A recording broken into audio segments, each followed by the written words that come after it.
My mother held me down while my father finalized my wedding to a dangerous man. So I ran. I exposed them. Now, years later, she is sick, begging me to return because I am family. But my family had a rule. The first drop of blood meant you were ready for a husband. At 12, 13, or 14, your fate was sealed the moment your period began. You would be given to a man, often 3 times your age. I accepted this as a natural order until my cousin, Mayim, was promised to a 43-year-old man 3 days after her first period. His 2 previous wives had died before turning 20. That was the night I started my secret hunger strike. I wasn't vain, I was strategic. I'd noticed the thinner girls in our family were the last to bleed. I later learned a body needs fat to begin puberty. The other girls called me a skeleton, but I didn't care. It was a small price to pay for time. They still prepared me for wifely duties. Every Friday, from 1 a.m. to 10 a.m., I served male relatives in silence. Eye contact or a misplaced sound earned 10 lashes. I was forced to grip scalding pots barehanded to toughen my skin. Each night, my mother smeared skin-whitening cream on my face. I played my part perfectly, a dutiful daughter excited for her future, all while starving myself in silence. We lived in the United States, but my mother had constructed a fortress of tradition around us, convincing me that any other life meant dying alone and useless.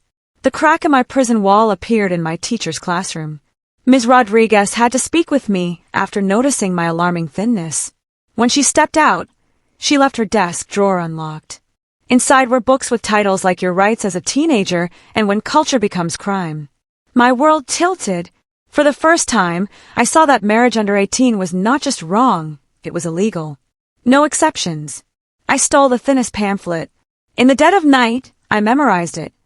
CPS hotlines, shelter addresses, the specific phrases that would trigger a mandatory report from a teacher.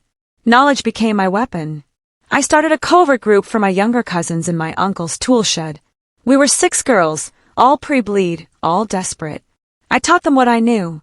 We practiced whispering. They are forcing me to marry. I am only 13. Please help. At 15, my body betrayed me.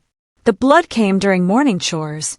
My mother's shriek of triumph summoned the women of the house. They kissed my cheeks, called me lucky. By nightfall, my father had chosen my husband, Hamad Habibi, a construction mogul whose 2 previous wives had died of kidney failure at 23, a polite fiction for too many pregnancies too young. 2 days later, my cousin Anna, a member of our shed group, got her period. She was promptly promised to a 51-year-old man with 8 children older than her. As they haggled over her bride price, the light vanished from her eyes. That night, I slipped her my notebook. Every shelter number, every legal fact I'd memorized. Tell the science teacher tomorrow, I whispered. Use the exact words. What about you? She asked, her hands trembling. My wedding isn't for 2 weeks. I'll figure it out. I was wrong. That night, CPS knocked on our door. My father's confusion curdled into fury as they asked about Anna and underage marriage. The moment they left, the family turned into a pack of wolves. Someone had poisoned their daughters' minds. They found my journal in the shed within the hour. My father burned it in front of everyone, calling me a disease, a cancer. The wedding is tomorrow, he declared, before she destroys anyone else. Dawn arrived with terrifying speed. Footsteps approached my door. I clutched a plastic bag I'd hidden, a change of clothes, rewritten shelter addresses, and $20 stolen $1 at a time. The handle turned. My mother entered, already dressed for my wedding. I clutched my stomach, groaning. Mama, something's wrong. She frowned, a sick bride being a terrible omen. What did you eat? Nothing. I gasped, stumbling toward the bathroom. Please, it hurts. She released me with disgust. 5 minutes. Inside the bathroom, I locked the door, stood on the toilet, and pushed open the small window I'd painstakingly loosened. Cool air rushed in. I shoved my bag through the narrow opening just as my family began pounding on the door. I squeezed through, my hips scraping against the frame, and dropped onto the wet grass below, twisting my ankle but not breaking it. I ran barefoot, my nightgown flapping, as shouts erupted behind me. I dodged through backyards filled with families who would return me without question. Cars roared to life. I dove behind garbage bins as my cousin's voice cut through the air. Check every street. I made it to the bus stop, bleeding and breathless, only to realize I'd left the money in my bag. An elderly woman paid my fare without a word. "Whatever you're running from," she whispered as she left, "don't go back." At the courthouse, I left bloody footprints on the marble floor. I gasped the memorized words to the clerk. Emergency protective order. I'm 15. They're forcing me to marry today. A judge granted the order on the spot, but the shelter was full.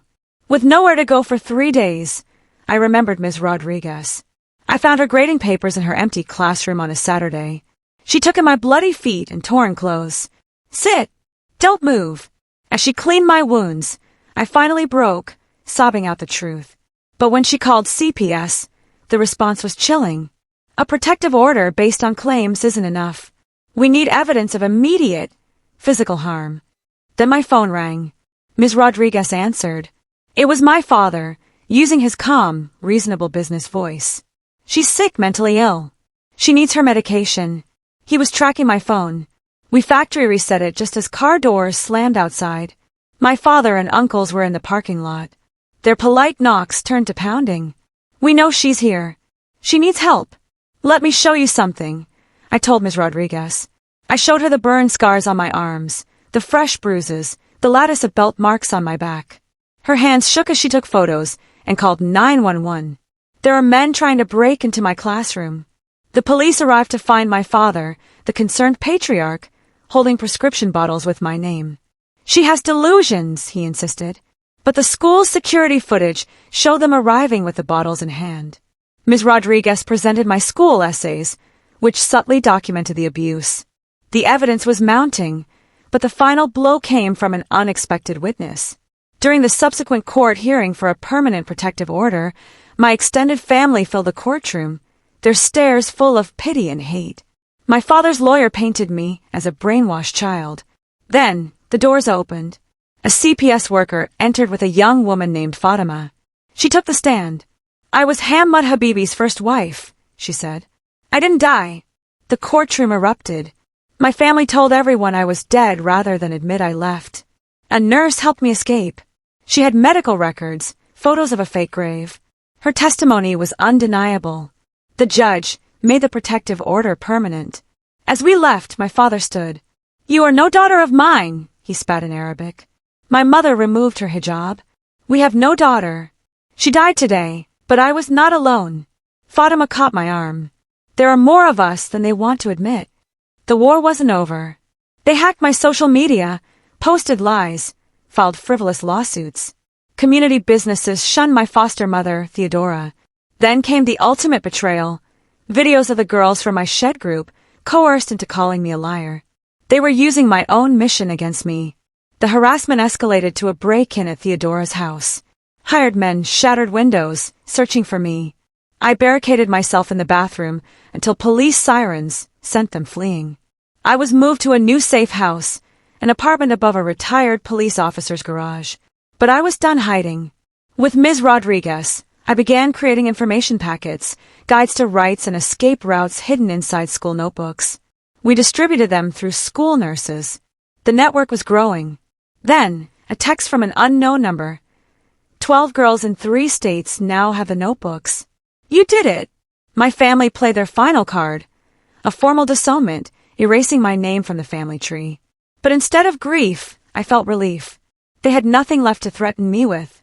I now work with the Freedom Network, the formalized version of that first desperate shed meeting. One night, my new phone rang. A young, trembling voice said, "I found your notebook. Can you help me?"